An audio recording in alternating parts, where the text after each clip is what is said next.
Ancient history का ये हमारा पहला सेक्शनल टेस्ट है। क्योंकि आप लोगों में से बहुत सारे लोगों ने ये डिमांड किया था कि अभी हम लोग उतने वेल प्रिपेयर्ड नहीं हैं और सेक्शनल टेस्ट अगर आप लोग कंडक्ट कराते तो ज़्यादा बेहतर होता। And that's the exact reason कि आपके इस डिमांड को एड्रेस करते हुए इस टेस्ट से हम लोग सेक्शनल टेस्ट लेंगे। और ये जो पहला टेस्ट आप लोगों ने दिया हुआ है ये एंशियंट हिस्ट्री से संबंधित है। तो आइए इसके कुछ एमसीक्यूज हम लोग देखते हैं और इसमें से मोस्ट ऑफ द क्वेश्चंस आपको एनसीईआरटी से पूछे गए हैं। And that's the exact reason कि बहुत सारे क्वेश्चंस का अभी हम आप लोगों को रेफरेंस भी देंगे कि एनसीईआरटी में एग्जैक्ट किस पन्ने नंबर पर ये सारी चीजें लिखी हुई हैं, ताकि उन क्वेश्चंस को उसी तरीके से आप क्या कर सके, प्रिपेयर कर सके। पहला क्वेश्चन देखेंगे क्या लिख रखा है कि भारत में खरोष्टी लिपि लेकर के आए कौन है। Who brought Kharoshthi script to India, whether it's Iranis or Greek और शक और अफ्रीकन। ये क्वेश्चन आप लोगों में से बहुतों को पता होगा कि जो अशोक है ना, इन्होंने नॉर्थ वेस्टर्न प्रोविंसेस में जिन दो लिपियों को बड़ी मात्रा में इस्तेमाल में लाया है उसमें से एक खरोष्टी है, दूसरी अरामाइक है। लेकिन इसके वन स्टेप ऊपर जाकर के अगर आपसे ये पूछा जाए कि ये खरोष्टी जो लिपि है ये कहाँ की थी, कहाँ के लोग इंडिया में लेकर के आए, तो ये ईरान के लोगों की आपको लिपि थी और यही लोग इंडिया में इस लिपि को लेकर के आते हैं। ठीक है। एनसीईआरटी में देखिए क्या लिख रखा है, पेज नंबर 118 पे अगर आप लोग जाएंगे ना, वहां लिख रखा है कि ईरानी लिपिकार भारत में लेखन का एक खास रूप लेकर के आए जिसको हम लोग खरोष्टी के नाम से जानते हैं। And most important fact is कि अरबी की तरह यह दाएं से बाएं की तरफ लिखी जाती है। जो भी अरबिक स्क्रिप्ट है जैसे उर्दू हो गया, फारसी हो गया, ये हिंदी संस्कृत के ठीक उल्टा आपको दाएं से बाएं की तरफ लिखा जाता है। और लेकर के आने वाले कौन लोग हैं, तो ईरान वाले हैं। अगले क्वेश्चन में देखिए, जिले को अशोक के शासन काल में क्या कहा जाता था। What was the term use for the district during the rain of the Ashoka. उसको कहा जाता था आपको आहार। ठीक है। सीता तो आप लोगों को पता ही होगा कि भूमि को कहा जाता था, राइट। एनसीईआरटी में देखिए क्या लिख रखा है, सातवाहनों ने कई प्रशासनिक इकाइयां वही रखी जो अशोक के काल में पाई गई हैं। उनके समय में जिले को अशोक के कालखंड की तरह ही आहार कहा जाता था। और एग्जैक्टली अगर आप लोग पेज नंबर 172 पे जाएंगे तो you will find these things. ठीक है।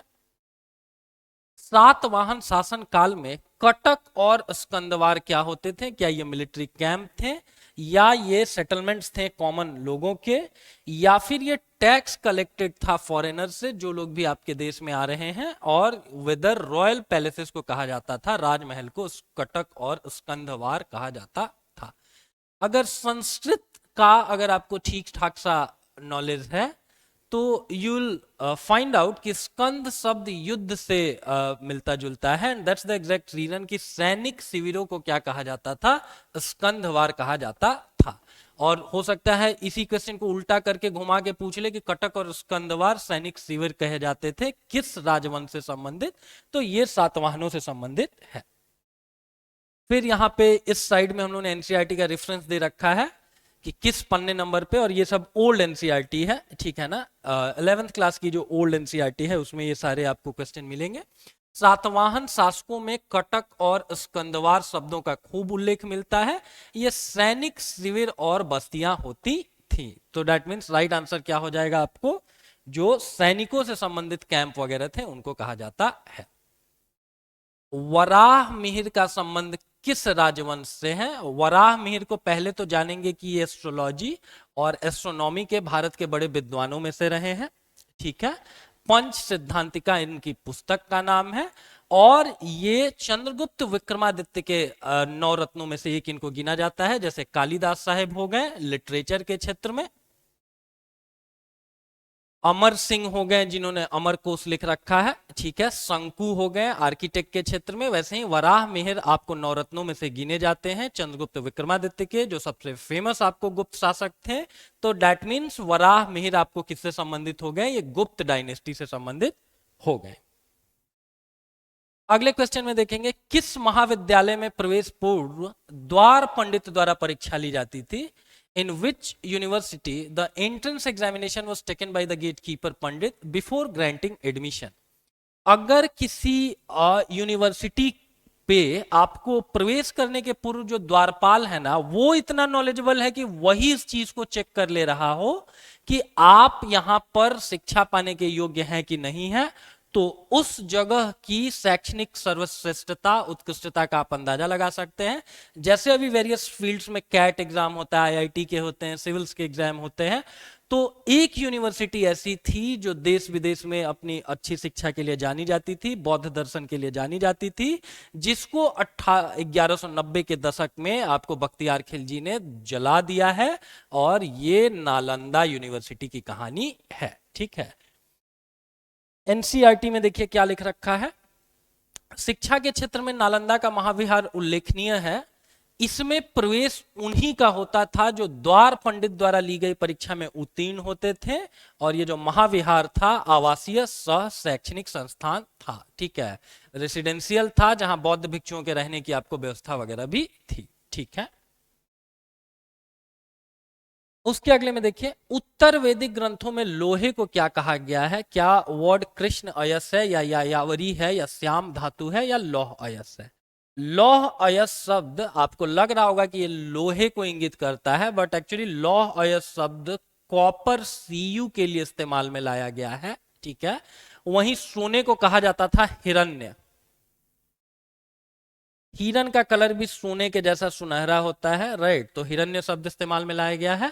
और आयरन के लिए जो शब्द इस्तेमाल में लाया गया है वो है कृष्ण अयस। ठीक है, तो राइट आंसर आपका हो जाएगा कृष्ण अयस। ठीक है, देखिए क्या लिख रखा है कि वैदिक संस्कृति से संबंधित पेज नंबर 90 खोलेंगे, ओल्ड एनसीईआरटी जो है एंशिएंट इंडिया के लिए। लोहास्त्र इन प्रदेशों में पाए जाते थे, और उत्तर वैदिक ग्रंथों में इस धातु को श्याम या कृष्ण अयस कहा जाता था।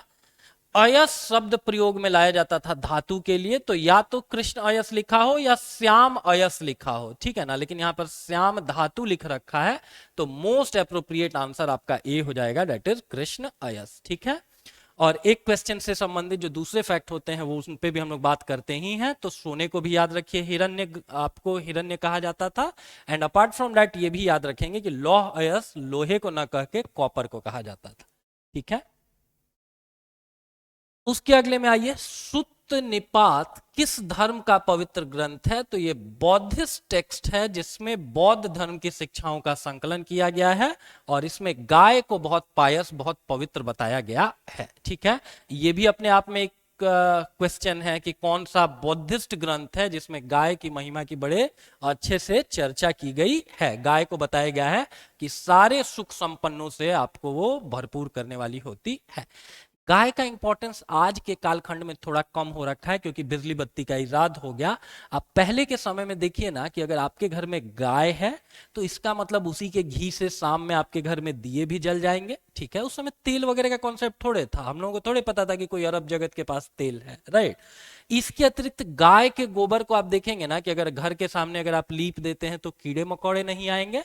प्लस अगर कहीं पर भी ड्राउट जैसा सिचुएशन, सूखा हो रखा है, तो उन घरों के बच्चे जरूर पल जाएंगे जहां पर गाय रहती थी। ठीक है, क्योंकि गाय तो क्या है, कुछ भी घास वगैरह खा करके सरवाइव कर जाएगी, लेकिन सूखे के सिचुएशन में हम लोग नहीं सरवाइव कर सकते हैं। तो this is the exact reason कि एंशिएंट काल से ही गाय का इतना महत्व रहा हुआ है, और एक बुद्धिस्ट टेक्स्ट सुत्त निपात में भी गाय की उन्मुक्त कंठ से चर्चा की गई है। पेज नंबर 109 पे जाएंगे, प्राचीनतम बौद्ध ग्रंथ है सुत्त निपात, में गाय को भोजन, रूप और सुख देने वाली कहा गया है। अन्नदा, वन्नदा और सुखदा। अब रूप कैसे देगी? तो जब फेयर एंड लवली जैसे क्रीम्स नहीं रही होगी, लक्स जैसे साबुन नहीं रहे होंगे, तो लोग क्या करते होंगे ना कि गाय का दूध और क्रीम को ही इस्तेमाल में लाते होंगे अपने फेशियल के लिए। उससे अच्छा आज के समय में और कुछ भी नहीं है, and that's the exact reason कि रूपवान बनाने वाली भी गाय होती थी। उसके अगले में देखेंगे, विक्रमांक देव चरित नाटक का नायक किस राजवंश से संबंधित है? सबसे पहली चीज तो जानेंगे लिखा किसने है, तो बिल्हन ने लिखा है,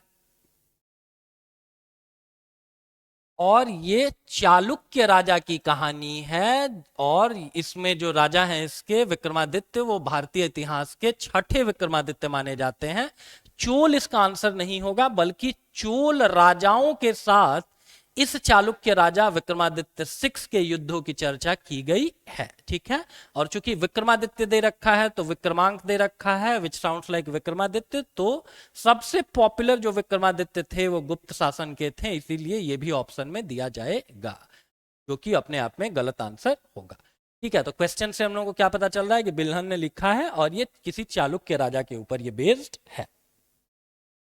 इसमें चालुक्यों की आपको वंशावली भी दी गई है। Sacred book of the east book किसके द्वारा लिखी गई है? The sacred book of the east was compiled by which scholar?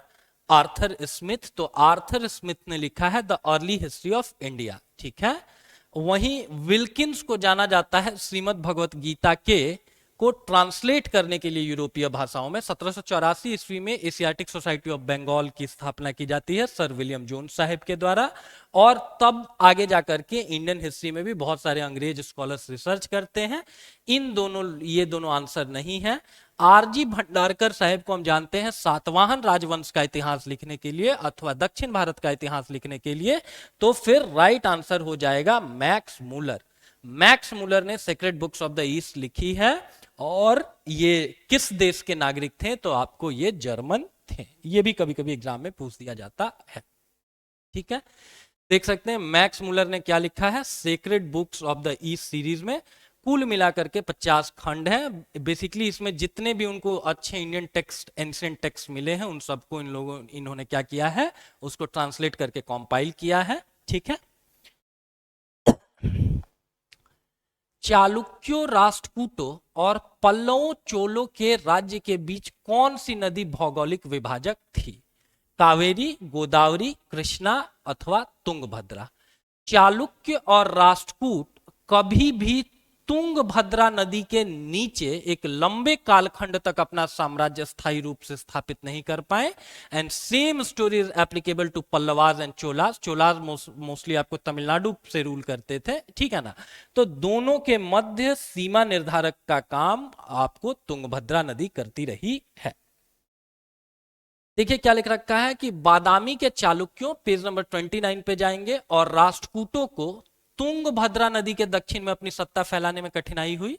वहीं दूसरे ओर पल्लव और चोल डायनेस्टीज थी जिनको इस नदी के उत्तर में राज्य विस्तार करने में कठिनाई हुई।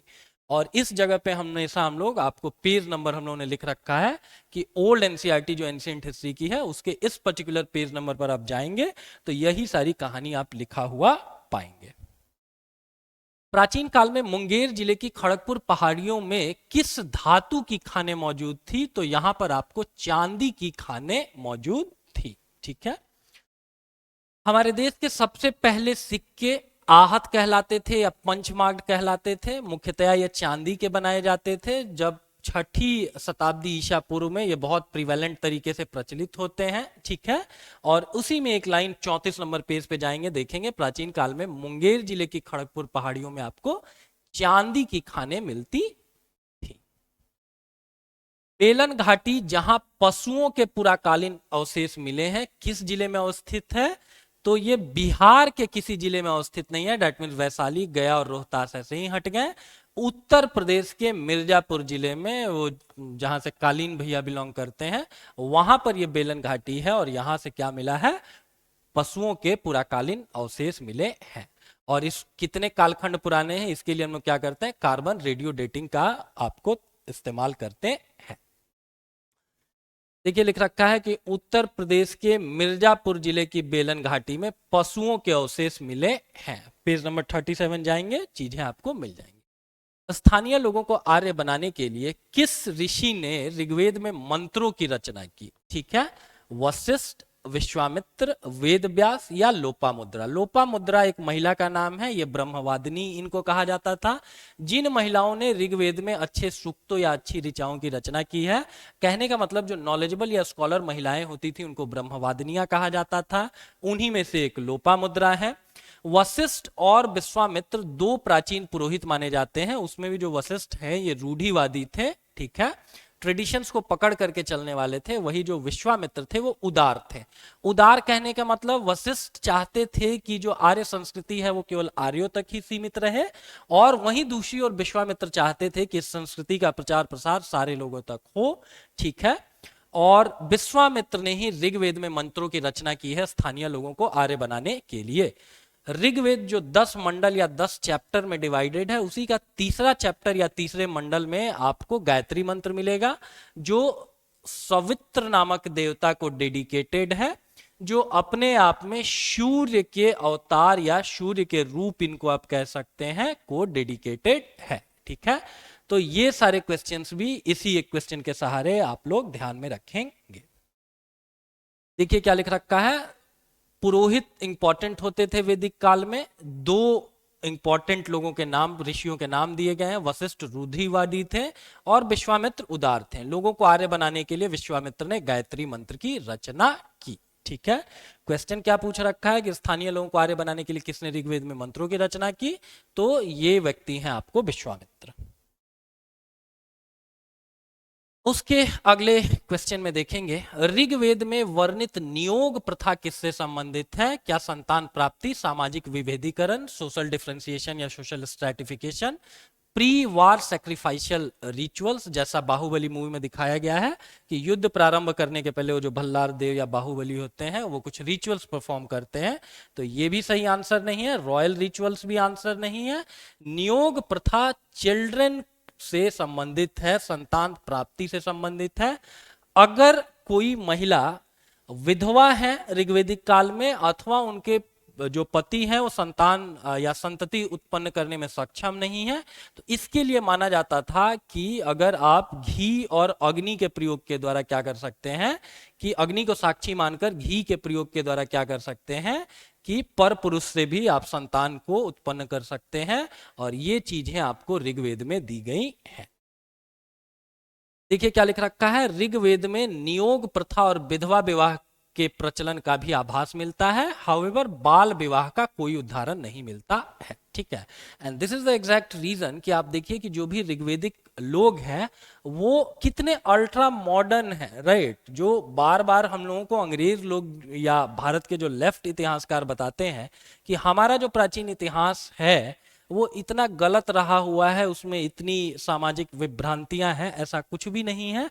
आप देखिए उस समय बाल विवाह जैसी कुप्रथाएं नहीं थी, और इवन अगर कोई विडो है तो उनको भी मैरिज अलाउड था। ठीक है, which is such a good thing to have, जिसको आगे जाकर के आप लोग देखेंगे मॉडर्न हिस्ट्री में कि सती प्रथा का उन्मूलन राजा राम मोहन राय के नेतृत्व में 1829 का जो रेगुलेटिंग एक्ट है उसकी नियम संख्या 17 के द्वारा कर दिया गया है। उसके अगले में देखेंगे, निम्नलिखित में से किसने मिलिट्री गवर्नरशिप की परंपरा चलाई? यूनान, कुषाण, शक और सातवाहन। तो ये यूनानियों की प्रथा थी। अलेक्जेंडर द ग्रेट जो कि 323 बीसी में बेबीलोन में ये व्यक्ति मर जाता है।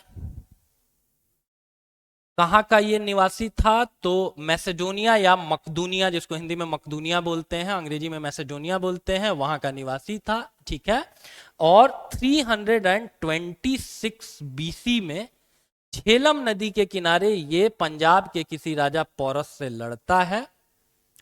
तो ये व्यक्ति जिस भी क्षेत्र से गुजरता था ना, वहां पर अपना प्रत्यक्ष राज्य स्थापित नहीं करता था, बल्कि अपने किसी आर्मी कमांडर को क्या करता था, वहां का अधिपति नियुक्त कर देता था। और ऐसे ही एक अधिपति का नाम आपको क्या था? सेल्यूकस था, या एंटीगोनास वगैरह भी इसके ऐसे ही सेनापति थे। ठीक है, तो मिलिट्री गवर्नरशिप की परंपरा चलाने वाले यूनानी लोग थे, यूनान का ही वो था। यूनानियों ने सेनानी शासन अथवा मिलिट्री गवर्नरशिप की परिपाटी चलाई, परिपाटी मतलब परंपरा, और ऐसे शासक सेनानियों की नियुक्ति को यूनानी भाषा में स्ट्रेटोगोस कहा जाता था। तो राइट आंसर क्या हो जाएगा? यूनानी। कन्नगी और माधवी किस महाग्रंथ की नायिकाएं हैं? तिरुकुलर इनके दार्शनिक विचारों से संबंधित है। तोल्कापियम इनके ग्रामर की बुक है, और ग्रामर अगर ये तमिल भूमि की सारी ये किताबें हैं तो डेट मीन्स तमिल व्याकरण की किताब होगी। गाथा सप्तशती हाल नाम के एक राजा ने लिखी है,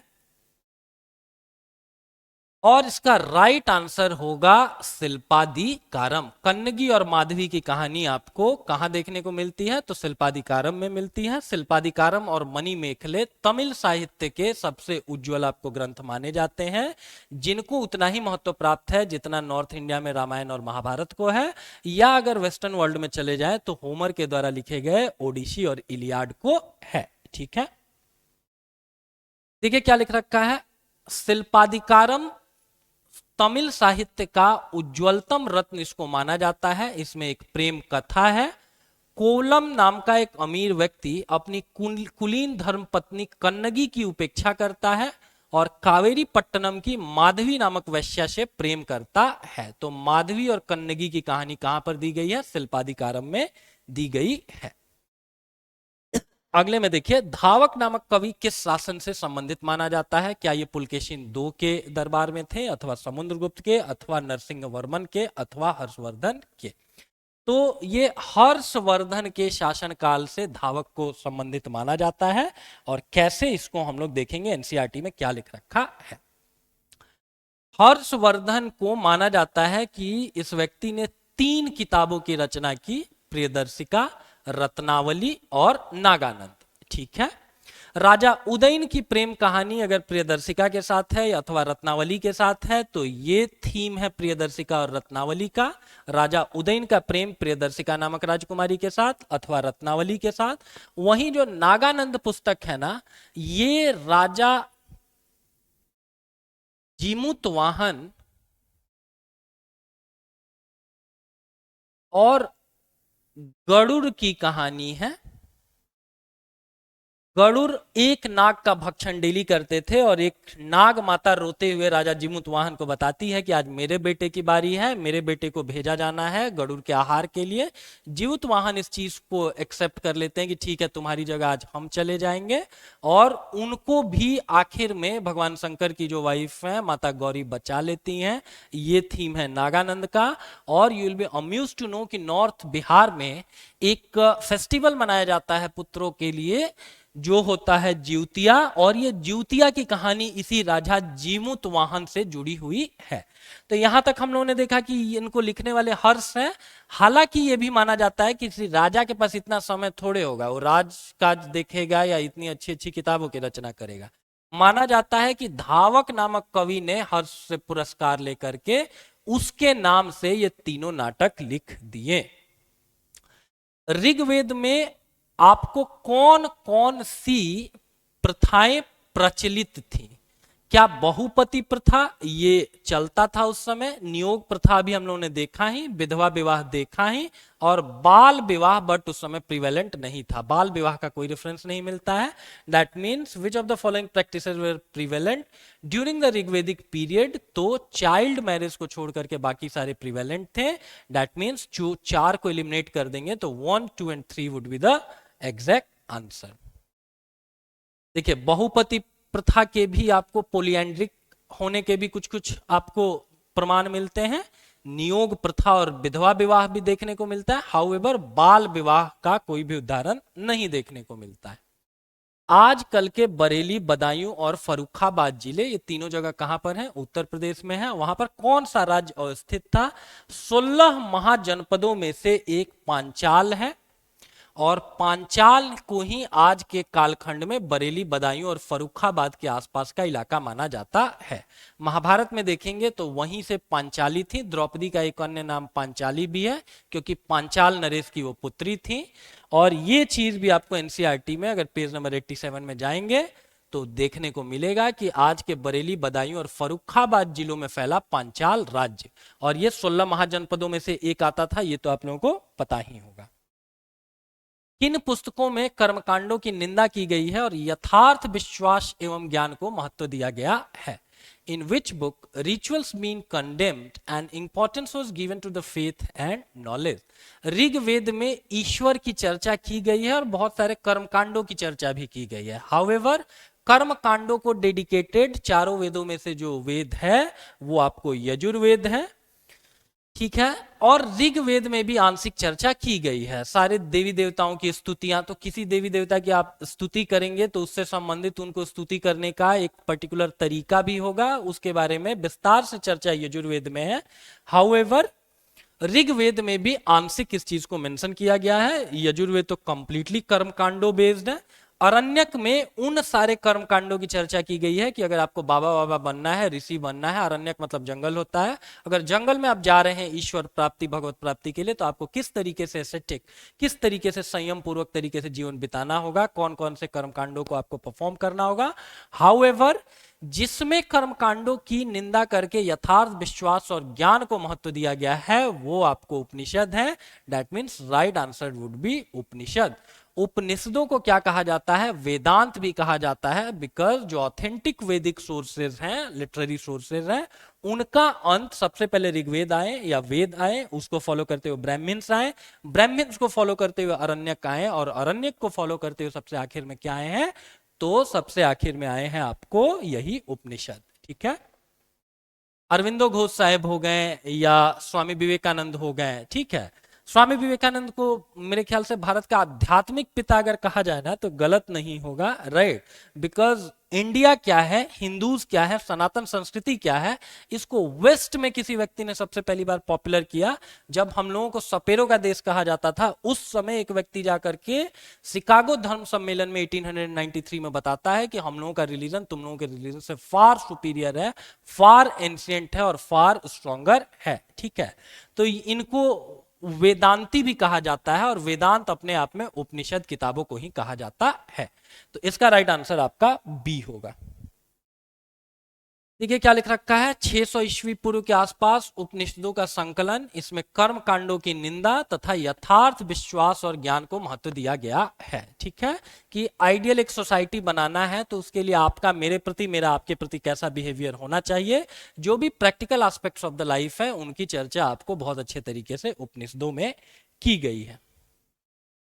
निम्नलिखित में से कौन एक अष्टांगिक मार्ग का भाग नहीं है? अष्टांगिक मार्ग किन्होंने बताया?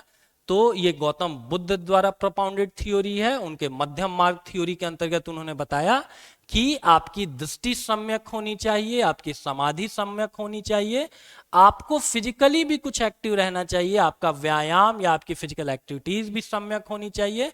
हाउएवर सम्यक नियमों की वो व्यक्ति चर्चा नहीं करते हैं Gautam Buddha. So right rule would be the eliminated one, and लिख रखा है नॉट अ पार्ट, तो राइट रूल इसका हिस्सा नहीं है। देखिए लिख रखा है सम्यक दृष्टि, सम्यक संकल्प, सम्यक वाक, वाक मतलब बोलना, सम्यक कर्मांत, सम्यक आजीव, सम्यक व्यायाम, सम्यक स्मृति और सम्यक समाधि। सम्यक स्मृति कहने का मतलब कि सोचना भी आपको अच्छा है, संतुलित और सधा हुआ सोचना है, किसी के बारे में अनर्गल नहीं सोचना है, अनर्गल सोचेंगे तो उसके कारण भी आप दुखी होंगे। हाउएवर नियमों की चर्चा यहां नहीं की गई है, तो right answer would be your सम्यक नियम।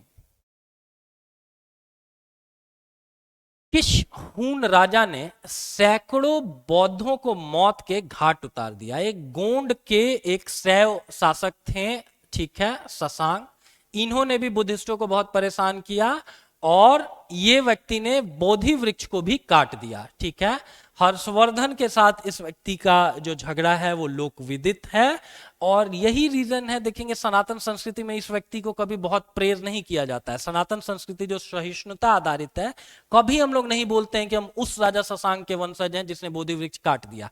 काट के आपने कोई अच्छा काम तो किया नहीं, राइट। तो शशांक इसका आंसर नहीं है। सेंगुट्टवन जो है ये साउथ इंडियन राजा है, ये इसका नाम सही आंसर नहीं है। स्कंद गुप्त जो कि गुप्ता डायनेस्टी के हैं, इनके भीतरी स्तंभ से पता चलता है, भीतरी स्तंभ शिलालेख से पता चलता है कि इस व्यक्ति ने हूनों को मार के भगाया। ठीक है। हाउएवर हून राजा की चर्चा की जा रही है तो ये राजा मिहिर कुल है, जिसने बड़ी संख्या में, ये शैव धर्म के अनुयायी थे और इन्होंने बहुत बड़ी संख्या में बुद्धिस्टों को मारा। शैव संप्रदाय के हून राजा मिहिर कुल ने सैकड़ों बौद्धों को मौत के घाट उतार दिया, और वहीं गोंड, गोंड आपको ये वेस्ट बंगाल में है, उसके शिवभक्त शशांक थे जिन्होंने बोध गया में बोधि वृक्ष को काट डाला। पेज नंबर 107, अगर एंशिएंट आप एनसीईआरटी देखेंगे तो वहां पर ये चीजें आपको दिखेंगे। प्राचीन काल में नर नारायण की मूर्ति कहां से मिली हुई है? भगवान विष्णु और अर्जुन माना जाता है कि पूर्व जन्म में नर और नारायण थे। ठीक है। दुर्दुम्भ नाम से एक राक्षस था जिसने अमरता का वरदान पाने की चेष्टा की और मना किए जाने पर उसने कहा कि हमको 100 आप कवच दे दीजिए और उन 100 कवचों में से एक एक कवच को वही व्यक्ति तोड़ सके जिसने 1000 सालों तक की तपस्या कर रखी है। ठीक है। अब ये वरदान भी वो लेकर के गया, इसी के आधार पर वो आताताई हो गया कि हमको अगर मरना है तो किसी को 1000 गुने 1000 सालों तक तपस्या करनी होगी। देवता लोग और चालाक, उन्होंने इसका काट क्या ढूंढ निकाला। उन्होंने देवभूमि उत्तराखंड के बारे में कहा कि यहां पर जो भी व्यक्ति तपस्या करेगा उसको एक दिन में ही ना इतना पुण्य प्रताप मिलेगा कि वो 1000 सालों तक तपस्या के इक्विवेलेंट होगा। नर नारायण भगवान विष्णु खुद नारायण थे, भगवान श्री कृष्ण, और वहीं नर के रूप में जन्म ले रखा था अर्जुन ने। करना इनको क्या था? दुर्दुम्भ नामक राक्षस को मारना था और दुर्दुम्भ को मारने के लिए एक दिन अर्जुन तपस्या करते थे और अगले दिन उस राक्षस से लड़के उसका एक कवच तोड़ देते थे और अगले दिन वो तपस्यारत हो जाते थे। फिर भगवान श्री कृष्ण जो तपस्या कर रहे होते थे वो उठ जाते थे और एक कवच तोड़ करके दुर्दुम्भ का वो पुनः तपस्या पर बैठ जाते थे। तो अल्टरनेट डे एक व्यक्ति लड़ रहा है, एक व्यक्ति तपस्या कर रहा है, ऐसे करके 999 कवच उस राक्षस के तोड़ दिए गए। आखिरी एक जो कवच बचा हुआ था उसको बचाने के लिए वो व्यक्ति सूर्य देवता की शरण में जा गया और सूर्य देवता की शरण में जाने के बाद उसको चूंकि सूर्य देवता ने प्रोटेक्ट कर लिया, भगवान कृष्ण ने बोला कि ठीक है इसको अगले जन्म में कर्ण के तौर पर तुम भेज देना, इसको वहीं मारा जाएगा। And this is the exact reason कि बड़े मजबूत कवच और कुंडल के साथ जन्म हुआ था कर्ण का। तो नर नारायण की ये मूर्ति आपको कहां देखने को मिलती है? तो ये देवगढ़ झांसी के आसपास ये है, वहां देखने को मिलती है। और एनसीईआरटी में अगर पेज नंबर 208 में आप जाएंगे तो ये इमेज दे रखा होगा, दो व्यक्ति हैं, एक नर है और एक नारायण है। कहां से ये मिला है? देवगढ़ से मिला है, page number 208। Through this question, what we people are trying to convey you that going through the NCERT pictures is equally important. So many times UPSC और BPSC क्या करते हैं ना कि इनके इमेजेस से सीधे आपको क्वेश्चन निकाल करके दे देते हैं। जैसे भीतरकर्णिका जो कि उड़ीसा में है उससे संबंधित एनसीईआरटी में इमेजेस वगैरह दे रखा है और इससे यूपीएससी ने एज सिंपली क्वेश्चन फ्रेम कर दिया। कौन सा प्रतीक गौतम बुद्ध के जन्म को दर्शाता है? चूंकि महायान सेक्ट जिसमें भगवान बुद्ध को देवता के तौर पर दिखाया गया और उनकी बड़ी भव्य प्रतिमाएं वगैरह बनाई गई, उसके पूर्व जो भगवान बुद्ध है ना उनकी उपस्थिति सांकेतिक होती थी। ठीक है। सांकेतिक कहने का अर्थ ये हुआ कि किसी किसी चिन्ह के द्वारा आपको स्तूपों में भगवान बुद्ध को इंगित किया जाता था। जैसे बोधि वृक्ष, चूंकि इसी के नीचे उनको ज्ञान की प्राप्ति हुई निरंजना नदी के किनारे, तो उनकी ज्ञान प्राप्ति को इंडिकेट करता है। घोड़ा, चूंकि अपने वो घोड़े पर गृह त्याग उन्होंने किया था, घोड़े पर बैठ करके वो अपने राजमहल से निकल गए थे, तो उनके गृह त्याग को इंडिकेट करता है। पहिया, चूंकि सारनाथ में उन्होंने क्या किया था, पहला अपना धार्मिक प्रवचन दिया था जो क्या कहा जाता है, धम्मचक्र परिवर्तन जिसको कहा जाता है, तो ये इस चीज को इंगित करता है। हाउएवर उनके जन्म को इंगित करता है आपको कमल। ठीक है। उसके अगले में देखिए शिशुनाग वंश का अंतिम शासक कौन था? तो इस डायनेस्टी से संबंधित आपको कालाशोक भी है, नंदीवर्धन भी है, नागदशक भी है। हाउएवर महानंदी जो है ये इस राजवंश के आखिरी शासक थे। ठीक है। तो right answer would B D. 26 number question हम लोग देखेंगे कि भारत से शक शासकों को किसने उखाड़ फेंका? हु इज कंसीडर्ड कि जिसने ओवरथ्रोन कर दिया शक रूलर्स को इंडिया से? ये गौतमी पुत्र सातकर्णी को माना जाता है कि इन्होंने आपको शकों को देश से बाहर खदेड़ दिया। उसके अगले में देखेंगे निम्नलिखित में से कौन सा महाजनपद दो प्रसिद्ध प्राचीन भारतीय व्यापार मार्गों उत्तर पथ और दक्षिण पथ के जंक्शन पर स्थित था? मत्स्य अथवा शूरसेन अथवा अवंती अथवा अंग। अंग की कैपिटल क्या थी? राजा कर्ण यहीं के राजा माने जाते थे, चंपा। अवंती की कैपिटल क्या थी? तो उज्जैन थी, अथवा इनकी एक और राजधानी थी महिष्मती। वहीं मत्स्य की राजधानी विराटनगर थी और सूरसेन की राजधानी आपको मथुरा थी। तो हो सकता है सूरसेन करके आपने न पढ़ा हो, बट ये पढ़ा हुआ होगा कि मथुरा में उत्तरा पथ और दक्षिणा पथ आपस में आकर के मिल जाते थे। तो फिर राइट आंसर आपका क्या हो जाएगा? बी सूरसेन हो जाएगा। उसके अगले में देखिएंगे चंद्रगुप्त मौर्य की मृत्यु कैसे हुई। How did Chandragupta Maurya died? क्या ये सेल्यूसिड मौर्यन युद्ध में मरे अथवा प्राकृतिक कारणों से? बुजुर्ग होकर के भी तो हर व्यक्ति की मृत्यु आती ही है ना। अथवा ये अपने पुत्र बिंदुसार द्वारा मारे गए। इन तीनों में से कुछ भी नहीं। ये जब मगध में अकाल पड़ा है ना, तो ये साउथ इंडिया की तरफ मूव ऑन कर गए हैं, ठीक है, भद्रबाहु के नेतृत्व में। और स्थूल भद्र के नेतृत्व में बहुत से लोग मगध में रुके हैं, और यही आगे जाकर के जो जैन धर्म है उसके दो हिस्सों में बंटवारे का कारण बनता है, श्वेतांबर और दिगंबर। दिगंबर जो लोग वस्त्र ही नहीं पहनते हैं, और श्वेतांबर जो लोग आपको सफेद वस्त्र पहनते हैं। तो संलेखना शब्द का अगर संधि विच्छेद करेंगे ना, तो ये होता है सत प्लस लेखना। इसके अंतर्गत माना जाता है, सत मतलब सच्चा तरीका, और लेखना इस चीज को इंगित करता है कि धीरे धीरे सम्यक तरीके से आपको सच्चे तरीके से अपनी काया को दुर्बल करते जाना है। काया को दुर्बल करने का एक तरीका क्या हो सकता है कि धीरे धीरे आप अन्न जल को कम करते करते, अगर आज आप 4 रोटियां खा रहे हैं तो अगले 1 महीने तक आप 3 रोटियां ही खाइए, फिर 2 रोटियां ही खाइए, एंड ग्रेजुअली अपना खाना कम करते करते आप मृत्यु को प्राप्त हो जाएंगे, ठीक है। तो इसी संलेखना को ना श्वेतांबर सेक्ट में, श्वेतांबर जो सेक्ट है जैन धर्म का, उसमें संथारा कहा जाता है। तो हो सकता है संलेखना की जगह संथारा शब्द कभी एग्जाम में पूछ दिया जाए। संथारा संलेखना दोनों एक ही होता है। इसके अंतर्गत व्यक्ति क्या करता है, मोक्ष की प्राप्ति में धीरे धीरे अपने खाने की क्वांटिटी को गिराते जाता है, ठीक है। भारतीय क्रांतिकारियों में से देखेंगे तो जतिन दास साहेब ने भी ऐसी ही एक भूख हड़ताल के बाद 64-63 दिनों के बाद उनकी असमय मृत्यु हुई थी। तो चंद्रगुप्त मौर्य कैसे मरते हैं? इसी संलेखना के द्वारा वो मर जाते हैं। राष्ट्रकूट के राजा अमोघ वर्ष ने कौन सी पुस्तक लिखी है? तो इन्होंने कविराज मार्ग लिखा है, the royal path for poets, ठीक है, और ये राष्ट्रकूट राजा थे। उसके अगले में देखेंगे कि जो महावीर थे, महावीर तो चूंकि कहा जाता है महावीर स्वामी को महावीर इसलिए बिकॉज उन्होंने अपनी इंद्रियों को जीता, और अपनी इंद्रियों को जीतना, अपने फिजिकल प्लेजर्स को कंट्रोल करना, उसको कंट्रोल करना इतना आसान नहीं होता है। दैट्स द एग्जैक्ट रीजन कि महावीर को कहा जाता, उनको जो महावीर स्वामी हैं उनको महावीर भी कहा जाता है, ठीक है।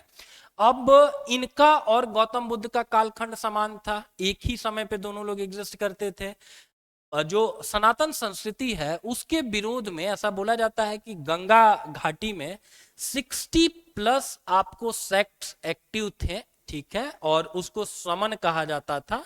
इसी श्रमण परंपरा के अंतर्गत दो जो इंपॉर्टेंट श्रमण्स थे वो महावीर स्वामी और गौतम बुद्ध थे। देखते हैं ना आज के समय में बहुत सारे बाबा लोग आकर के बोलते हैं, राइट, लेकिन उसी में से कोई कोई धीरेन्द्र शास्त्री साहब जैसे पॉपुलर हो जाते हैं, कुछ लोग उतना पॉपुलर नहीं होते हैं, राइट। तो ऐसा समझना है कि सनातन संस्कृति का विरोध करने वाले उस समय 60+ बाबा लोग थे, उनमें से 2 बाबा ज्यादा पॉपुलर हो गए। अच्छा, महावीर के समय अगर गौतम बुद्ध भी एग्जिस्ट करते होंगे तो गौतम बुद्ध के समय में हम लोग कितनी महाजनपदों की चर्चा पाते हैं? 16। तो दैट मीन्स इसका भी राइट आंसर आपका 16 ही होगा, ठीक है। बस वहां गौतम बुद्ध साहेब की जगह नाम लिख दिया गया है आपको महावीर स्वामी का। किस नौपाषाण स्थल पर मानव कब्रगाहों में कुत्तों को दफनाया गया है? तो मेहरगढ़ में ये नहीं है। लोथल जो कि इंडस वैली सिविलाइजेशन से संबंधित है, यहां भी ऐसा नहीं है। ये डॉक यार्ड था या पोर्ट था इंडस वैली सिविलाइजेशन का। बेलन घाटी हम लोगों ने देखा ही कि वहां पर जानवरों के अवशेष मिले हैं। हाउएवर बुर्ज होम जो कि कश्मीर में है, वहां पर ऐसा देखने को मिला है कि डॉग्स का बरियल किया गया है आदमियों के साथ। एक ही गड्ढे में आदमी और कुत्ते दोनों को दफना दिया गया है, राइट। और ये बुर्जो कहां पर है? तो कश्मीर में है। मत्त विलास प्रहसन एक पल्लव राजा की लिखी हुई पुस्तक है, महेंद्र वर्मन 1। मत्त विलास मतलब इसको आप सटायर समझ सकते हैं, ठीक है, व्यंग समझ सकते हैं। और इस पुस्तक मत्त विलास प्रहसन में किस चीज के ऊपर व्यंग किया गया है? ये सनातन संस्कृति के संपोषक थे तो बौद्धिस्टों पर किया गया है, जैनियों पर किया गया है, और इवन सनातन संस्कृति के कुछ ऐसे संप्रदाय जो सुस्थापित परंपराएं हैं उससे इत्तेफाक नहीं रखते थे, जैसे कपालिक वगैरह हो गए, उनके ऊपर ये पॉलिटिकल सटायर है, लिखा गया है महेंद्र वर्मन वन के द्वारा। ठीक है,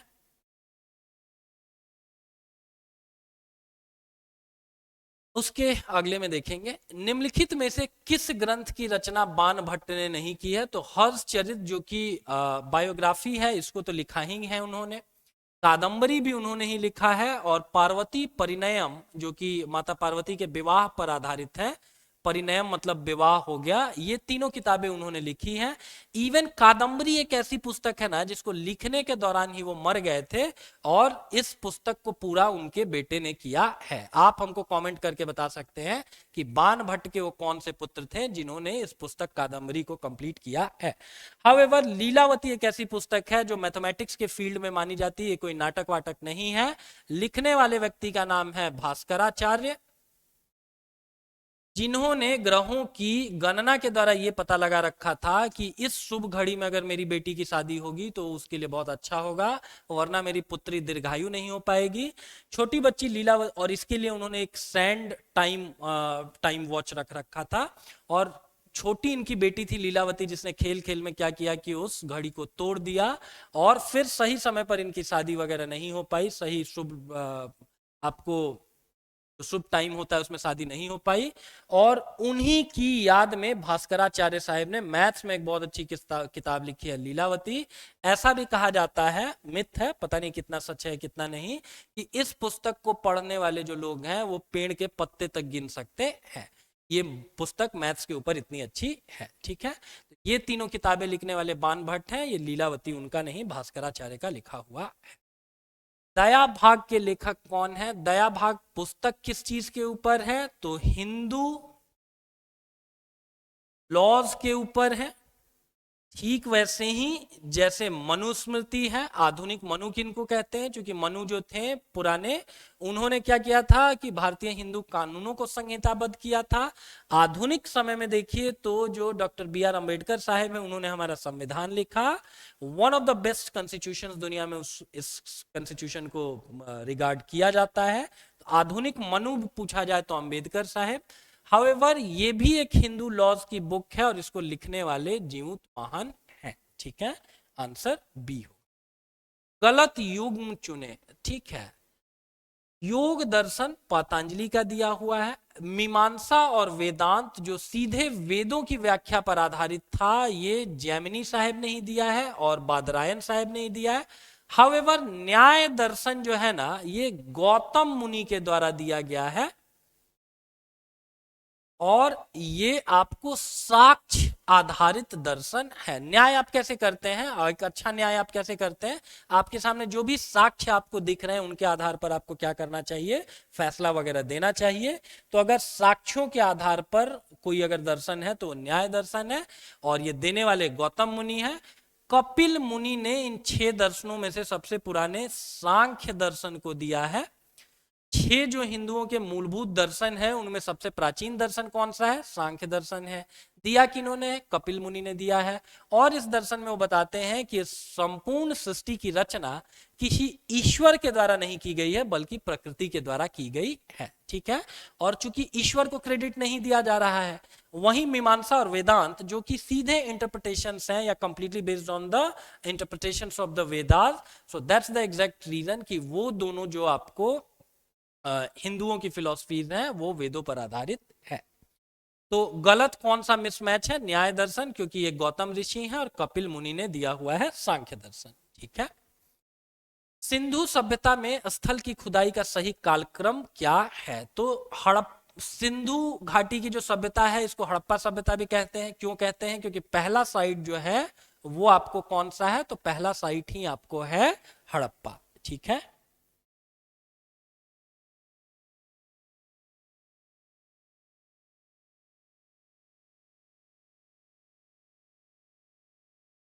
पहला जो साइट ही है जो कि दयाराम साहनी साहेब के द्वारा 1921 में दिया गया। 1922 में ठीक अगले साल मोहनजोदाड़ो की खोज होती है 1922 में। इसके लिए क्रेडिट दिया जाता है राखलदास बनर्जी साहेब को, ठीक है। और इन चारों साइट्स में से सबसे आखिरी में लोथल जो आजादी के बाद 1955 में खोजा गया है। तो ये सारे, और ये तीनों आजादी के पहले के हैं, मोहनजोदाड़ो, हड़प्पा और चन्नूदड़ो। चन्नूदड़ो से जहां से बीड मेकिंग वगैरह के कारखाने वगैरह मिले हुए हैं, ठीक है ना। तो 1, 3, 2 और 4 में से जब भी आप अरेंज करने जाएंगे तो देखिए 1921 का कौन सा है, हड़प्पा है, 3 है। 3 से कहानी आपकी शुरू होनी चाहिए, तो दैट मीन्स बी और सी को एलिमिनेट कर देंगे। 3 के बाद क्या आना चाहिए, 1 होना चाहिए, क्योंकि 1921 और फिर 1922, ठीक है।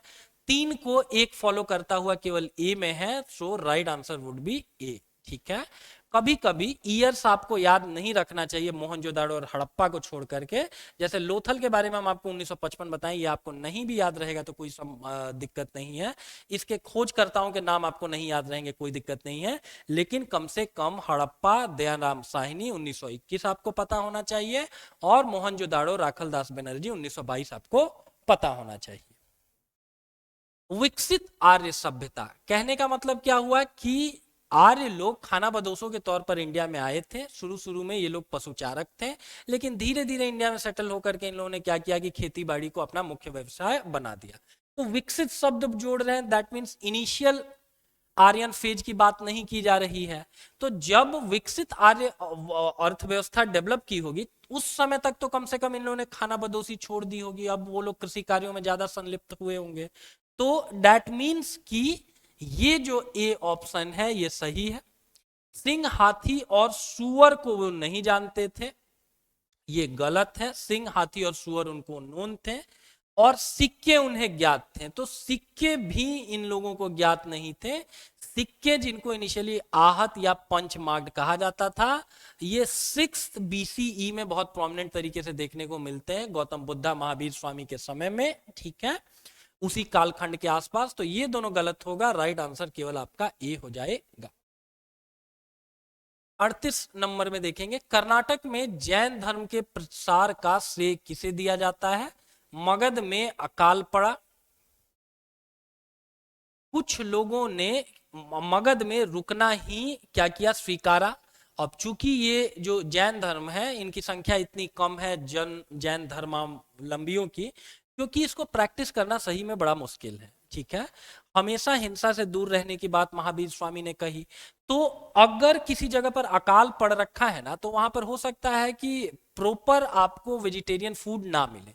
तो कुछ लोग क्या किए हैं कि आपको भद्रबाहु के नेतृत्व में साउथ इंडिया की तरफ मूव ऑन कर गए हैं, और स्पेसिफिकली कर्नाटक, ठीक है। कर्नाटक में इन्होंने जो मोनेस्ट्रीज वगैरह बनाई है जैन धर्म से संबंधित, उनको कहा जाता है बसादी। और उस समय जो पाटलिपुत्रा के राजा थे चंद्रगुप्त मौर्य, वो भी इन्हीं के साथ साउथ इंडिया की तरफ चले गए, और वहीं एक तरफ स्थूलभद्र थे जो आपको मगध में ही रुके रहते हैं, ठीक है। तो कर्नाटक में जैन धर्म के प्रचार का श्रेय, फिर जो व्यक्ति साउथ इंडिया में जाएगा वही तो जैन धर्म का प्रसार करेगा, राइट। तो भद्रबाहु आपका राइट आंसर होगा। और बाकी जो 3 नाम देख रहे हैं ये आपको जैन तीर्थंकरों के नाम है। तीर्थंकर किनको बोलते हैं, जो जीवन की नदी के पार लगाते हैं। कितने तीर्थंकर हैं, 24 हैं। सबसे आखिरी वाले कौन है, सबसे नून कौन है, तो हमारे महावीर स्वामी। निम्नलिखित में से कौन सा शब्द व्युत्पत्ति विज्ञान से संबंधित है। Which of the following is related to etymology. पहले जानिए इथीमोलॉजी क्या होता है। किसी भी शब्द के आंशिक मूलभूत स्वरूप को अगर आप जानेंगे ना, तो बहुत सारे शब्दों के आप अर्थ स्वयं से लगा सकते हैं। जैसे एक शब्द होता है जीरेंट, जिसका मतलब होता है बुजुर्ग, ठीक है। तो अगर जीरेंटोक्रेसी हम लोग शब्द इस्तेमाल में लाए, तो जैसे डेमोक्रेसी होता है लोगों के द्वारा शासक, अगर जीरेंटोक्रेसी वर्ड हुआ इसका क्या मतलब होगा, बुजुर्गों के द्वारा शासक, ठीक है, या शासन। जीरेंटोलॉजी मतलब क्या, किसी चीजों के एजिंग को स्टडी करना। तो जो भी हमारा इनिशियली वैदिक साहित्य था, चूंकि ये क्या होता था, यह स्मृति आधारित था और श्रुति आधारित था। श्रुति मतलब सुना हुआ, स्मृति मतलब दिमाग में रखा हुआ। मॉडर्न हिस्ट्री में आप लोग पढ़ते होंगे कि पुर्तगीज इंडिया में प्रिंटिंग प्रेस लेकर के आए हैं, उसके पहले किताबों का बड़े पैमाने पर कोई क्या होता था, मुद्रण नहीं होता था। ठीक है, तो अगर किसी स्टूडेंट को आपको वेदों को पढ़ाना है तो माना जाता था कि 6 चीजों पर आपको काम करने की जरूरत है, जिनको वेदांग कहा जाता था। उन्हीं 6 वेदांग में से शिक्षा था, कल्प था, निरुक्त था और व्याकरण था। ठीक है, इसके अतिरिक्त छंद होता था और ज्योतिष होता था। शिक्षा बेसिकली डील करता था फोनेटिक्स के साथ, कैसे आपको उच्चारण करना है, कैसे वैदिक मंत्रों की चैंटिंग करनी है। और इथीमोलॉजी से संबंधित क्या था, तो निरुक्त था। तो राइट आंसर आपका क्या हो जाएगा, सी।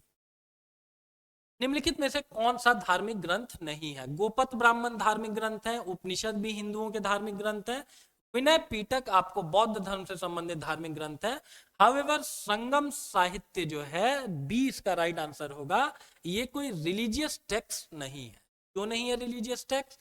क्योंकि मदुरई में बहुत सारे वहां के छोटे मोटे राजा सामंत क्या करते थे, अपने अपने कवियों को भेजते थे और एक जगह पर वो लोग सारे कवि मिलते थे, अपने अपने राजा की प्रशंसा में कुछ कुछ गीत, कुछ कुछ कविताएं लिखते थे। एक जगह बहुत सारे कवियों के मिलने के कारण ही इसके लिए शब्द इस्तेमाल में लाया जाता है, संगम। तो अगर आपके किसी राजा ने आपको भेज रखा है हिज रिप्रेजेंटेटिव किसी भी धार्मिक किसी भी सम्मेलन में, तो आप धर्म की ज्यादा बड़ाई नहीं करेंगे, आप उस पर्टिकुलर राजा की बड़ाई करेंगे जिससे आपको धन की प्राप्ति होने वाली है या जिसने आपको उस जगह पर भेज रखा है। संगम याद रखेंगे, कहां मोस्टली होता था, मदुरई में होता। गंधर शब्द किस धर्म से संबंधित है? तो जैन धर्म में इस चीज की मान्यता है कि जो महावीर स्वामी हैं उनके 11 प्रसिद्ध डिसाइपल्स हुए, शिष्य हुए, जिनको क्या कहा गया, गंधर कहा गया। उन्हीं में से एक श्री प्रभास थे, है? या इंद्रभूति वगैरह भी ऐसे ही नाम है जो इनके गंधर थे। गंधर मतलब क्या होता है, स्टूडेंट। स्टूडेंट चेला चपाटी तो हर धर्म में लोग बनाते ही बनाते हैं। However this particular word Gandhar indicates disciples of Mahavir Swami himself.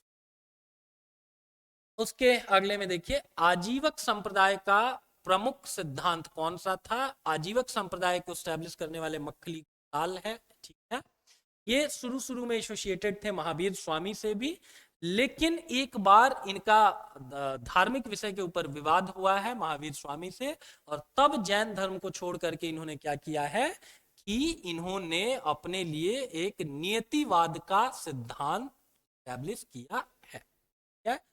नियति doctrine of the absolute determinism given by the Makkhali Gosala who is the founder of Ajivika है या आजीवक है। इस चीज को लेकर के दोनों के मध्य विवाद हुआ। जैसे एक पौधे को ना क्या किया गया कि उखाड़, एक पौधा। 43 नंबर क्वेश्चन को देखेंगे, भवभूति, हस्तिमल्ल और क्षेमेश्वर किस क्षेत्र में जाने जाते हैं? तो ये प्रसिद्ध नाटककार हैं। जैसे भवभूति साहब ने लिखा हुआ है मालती माधव, और वहीं हस्तिमल्ल ने लिखा हुआ है भद्राहरण। भद्राहरण, और वहीं भवभूति ने क्या लिखा हुआ है, तो मालती माधव की नाटक लिखा है। ठीक है, 44 में देखेंगे, किस प्राचीन भारत की निम्नलिखित पुस्तकों में से किस पुस्तक में शुंग वंश के संस्थापक के पुत्र की प्रेम कहानी है? शुंग वंश का संस्थापक कौन? पुष्यमित्र शुंग, जो अंतिम मौर्य राजा की 185 बीसी में हत्या कर देता है। उनके बेटे का नाम अग्निमित्र था। अग्निमित्र की कहानी आपको मालविकाग्नि अग्निमित्र में देखने को मिलती है, और मालविकाग्नि अग्निमित्र लिखा किन्होंने है? तो none other than greatest of the greats Kalidasa साहेब ने इसको लिखा है। उसके अगले में देखेंगे, सिंधु घाटी सभ्यता के लोगों की क्या विशेषता थी? तो क्या ये विशाल महल और मंदिरों में को यूज करते थे? नहीं। इजिप्ट वाले लोगों की तरह या मेसोपोटामिया वाले लोगों की तरह इनके जो राजा वाजा होते थे, कोई इनके पास विशाल महल नहीं होते थे। घोड़ों से खींचे जाने वाले रथों का क्या ये लोग प्रयोग करते थे? तो प्रयोग नहीं करते थे। इवन जो आर्यन इन्वेजन थ्योरी है उसके अंतर्गत माना जाता है कि जो इंडस वैली सिविलाइजेशन के लोग हैं उनके खात्मे में आर्यन लोगों के आक्रमण का एक बहुत बड़ा योगदान रहा है। और आर्यन लोग क्यों इतनी इजीली हरा पाए? क्योंकि वो लोग रथों का प्रयोग करते थे जो पैदल चलने वाले आपको इंडस वैली सिविलाइजेशन के लोगों को मार पाए। हावेवर नर और नारी दोनों प्रकार की पूजा जरूर करते थे। मदर गॉडेस की फिगराइन मिली है, इसके अतिरिक्त पशुपति महादेव मिले हैं, तो दो इसमें से केवल आपका सही होगा। सिंधु घाटी सभ्यता के दौरान निम्नलिखित में से कौन सी धातु ज्ञात नहीं थी? राइट, लोहा, सोना, तांबा या चांदी। जो सिंधु घाटी के लोग हैं ना, इनको तांबा पता था क्योंकि कॉपर और टिन मिला करके ना ब्रॉन्ज बनता है और ये एक ब्रॉन्ज सिविलाइजेशन थी। रेशियो होता है 88% इज टू 12%। तो ये इनको ज्ञात था। सोना और चांदी भी ज्ञात था, हाउएवर लोहा इनको ज्ञात नहीं था, which was not known to Indus Valley civilization people, that was in your iron। नागर शैली का दशावतार मंदिर कहां पर अवस्थित है? भारत में मंदिर निर्माण की 3 शैलियां मानी जाती हैं। नॉर्थ इंडिया में चलता है नागर शैली, साउथ इंडिया में चलता है द्रविड़ शैली, और विंध्य से लेकर के जो बीच का इलाका है, तुंगभद्रा नदी वगैरह मान सकते हैं, यहां चलता है वेसर शैली है। तो नागर शैली का दशावतार मंदिर बना है, गुप्तकालीन ये मंदिर है और ये अवस्थित है कहां पर? झांसी में। ही जानेंगे दशावतार मंदिर किस राजवंश का है? तो गुप्त डायनेस्टी का ये आपको है। गुप्त साम्राज्य की जो बाघ चित्रकला है निम्नलिखित में से किस भारतीय राज्य में पाई जाती है? तो मध्य प्रदेश के धार जिले में ये आपको पाई जाती है। Right answer would B D. उसके अगले में देखेंगे शासन के विज्ञान पर आधारित पुस्तक कौन सी है? Which of these text is based on the science of governance. Governance कैसे करना चाहिए, एक आइडियल राजा कैसा होना चाहिए, कितना उसको टैक्स कलेक्ट करना चाहिए, उसके अधिकारी किस किस प्रकार के होने चाहिए, उनको कौन कौन से काम करने चाहिए, इन सारी चीजों की चर्चा की गई है कौटिल्य के अर्थशास्त्र में। तो राइट आंसर फिर आपको क्या हो जाएगा? 49। उसके अगले में देखिए, मनुस्मृति से संबंधित निम्नलिखित कथनों पर विचार करिए। मनुस्मृति से संबंधित स्मृतियां धर्म के अनुसार व्यक्तियों के निर्धारित कर्तव्यों, रीति रिवाजों और कानूनों के पालन से संबंधित थी। सही है। क्या इसमें महावीर और उनके अनुयायियों के बीच संवाद शामिल है? तो ये सनातन धर्म की किताबें थी, न कि जैन धर्म की। तो पहला सही है, दूसरा गलत है। That means right answer would B A.